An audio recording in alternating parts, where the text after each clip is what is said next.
Welcome back to Classic Car Co. So, as you can see, I've managed to get the gearbox off. That is a seriously heavy engine, that, because it's all old-fashioned cast and very over-engineered, but that's, I guess it was what it was in the 1930s. So there's the box off. You can see it's in quite a manky state. And then you can see the release bearing and the little pipe that goes down onto it. So, yeah, going on to the clutch, I mean, look at the size of that flywheel. It's unbelievable, and that is solid steel. I can feel it's got a little indent in the back there, but it's about that width, and that is solid. There's the clutch plate there and the pressure plate on front. But look how huge that is, unbelievable. But yeah, that's how they're made, and they were pretty solid. I guess that's why they've lasted so long. There's so much steel on them, it's unbelievable. What I'll do is I'll get this onto this cradle first before I start taking it apart, but I obviously want to get the clutch out just to see what the plate looks like.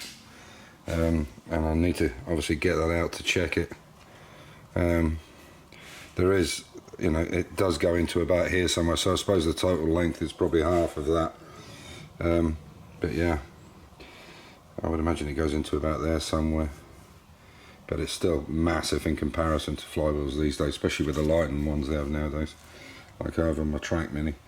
So I'll get I'll work out some way of actually positioning this on here, and then we can start looking at pulling it apart and cleaning it and so on. But I'm not stripping the engine.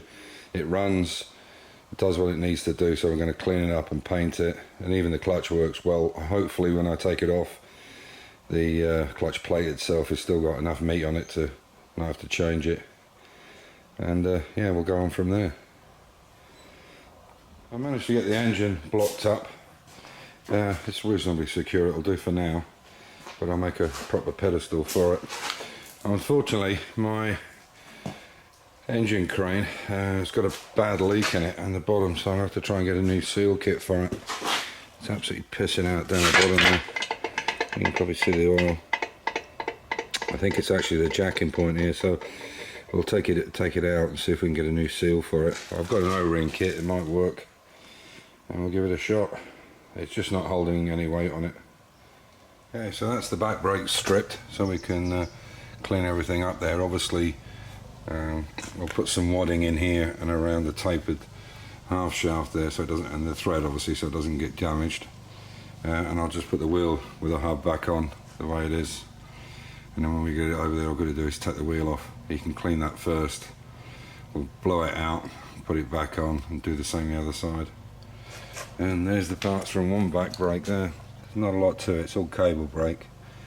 And as I said, this is actually a brand new XK handbrake cable. And we managed to make it work and fit. We had to bodge around with it a little bit. We had to make clips and things. But it works and it stops the car. So I'll pop this back on and get the other side done, and then start on the front and then haul it on the trailer for a bit of luck. So you can see how the cable brakes are set up. So you've got an adjuster there, an adjuster on the outside.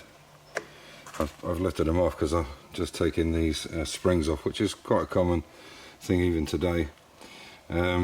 And you can see this is where the cable comes through, and then as you pull on it, you pull this half boomerang shape here, and it pulls the brakes on. That's with the foot pedal, and it does exactly the same thing with the handbrake. It works on a cam, which is there. You can see the cam system there.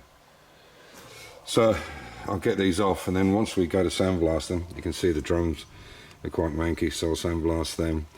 It's a woodruff key anyway, so what we'll do is we'll take the woodruff key out, we'll completely cover this in cloth, the thread, and mask it all up so we can sandblast that with nothing in it. Then put the hubs back on, and then they can do the outside. They're in quite poor shape as well, so I'm going to strip this down now, and oh my god, it's going to rain. Yeah, it's looking pretty. Okay, I better try and pull the car in a bit. I've managed to get one of the engine mats off. That's turning now, so I'm going to need a mirror to help me to hold it while I turn the bolt, and you can see that's the engine mount there from that side, and you can see it's just a plate that it sits on, and that's just to adjust it. I mean, obviously the engine is attached to the chassis, but these two are adjust it up and down. They've got like a double, which I'll show you. Give me a sec, put this down. You can see there's the adjustments there for it, up and down, and then this bracket actually holds it onto the chassis, and then obviously the gearbox is held onto the chassis as well with two brackets, and that's how it works. So what I want to do now is I've got to take the front cables off. I've done the back ones, got everything out, yeah, I can roll it on now. So what I'm going to do is get it up to the trailer. Unfortunately it just started raining, so I'll have to leave that. It's not supposed to rain for 3 or 4 days. So what I'll do is I've got a battery operated winch. I've got the battery charger now, so I want to see if I can pull that on myself. Well, I say pull it on myself, do it with a winch and the remote, because we want to use it obviously for the track car. And then I just take the sides off the trailer and do the front ones, get the front cables out, but it'll be a bit easier to do it at that height rather than kneeling down all the time. And so basically take the 2 sets of shoes off and the cables, get that mount off there and get that off there. It just seems to be corrosion. I think there's a little tack weld which I'll have to cut, but it seems mainly corrosion on it, and that's it. Then we can sandblast it the way it is. So we'll go from there.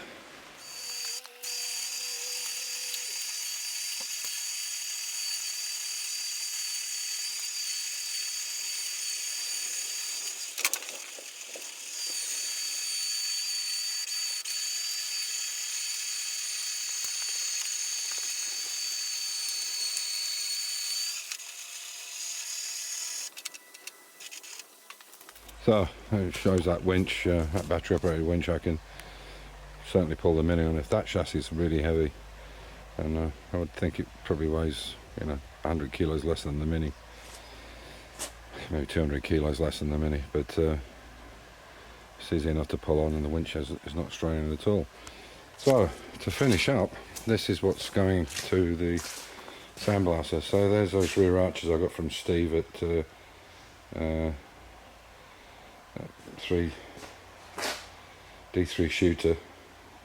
D3S shooter. Steve in Belgium was kind enough to give me those, so they're going to go, and they fit beautifully. There's the running boards. You can see they're in quite poor state. The rubber matting's still on them, but it's really, whether it's reusable or not, I'm not sure. These are some of the floor pans. Now chances are they won't be, because they're so badly damaged. I'll just use them, leave them the way they are, and make brand new ones. There's a few bits to take off tomorrow. This is the vents in the side of the up and over bonnet, so I'll take all them springs off, take them louvers out, and it can be done individually. And obviously I have to try and get that rod out all the way along there, knock it through, so they're in 2 parts. This piece here is this is the inside of one of the wing supports, so I'm going to have to make a new one of those completely, or something similar anyway. There's the wings. They're not in bad condition actually. The only bit that's bad is that tear down there and a few dents here and there. So I'll take that headlight off, take the headlamp side light, all them clips off it. Yeah, and then we'll get everything sandblasted, and then we know where we are, and then we can start working with it and repairing all the bits we need to repair. This is part of the floor. Again, it's in such a poor state, but I think I might have to rebuild that. So whether I'll get that blasted or not, I don't know, but I'll need it for the dimensions. I'll probably make a complete new piece. It's not worth patching it.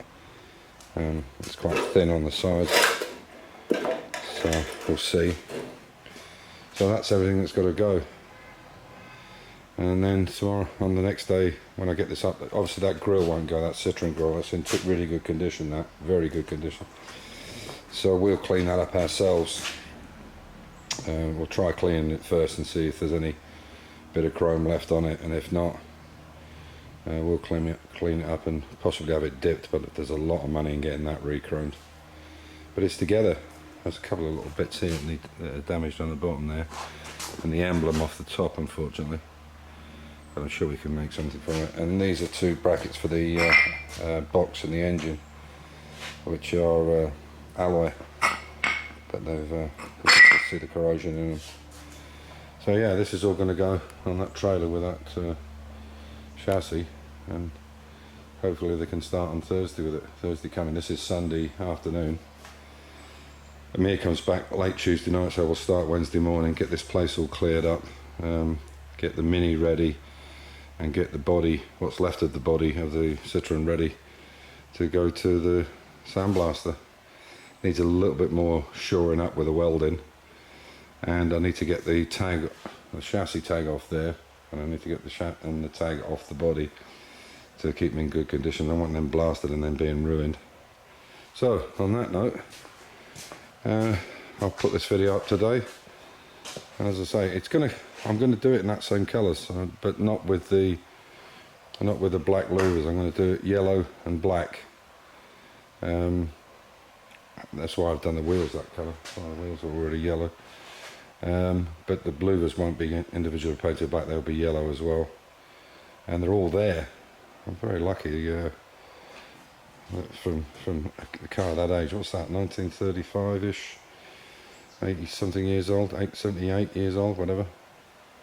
So, as usual, stay safe, keep the faith, enjoy your hobby, and be good to each other. Take care, bye.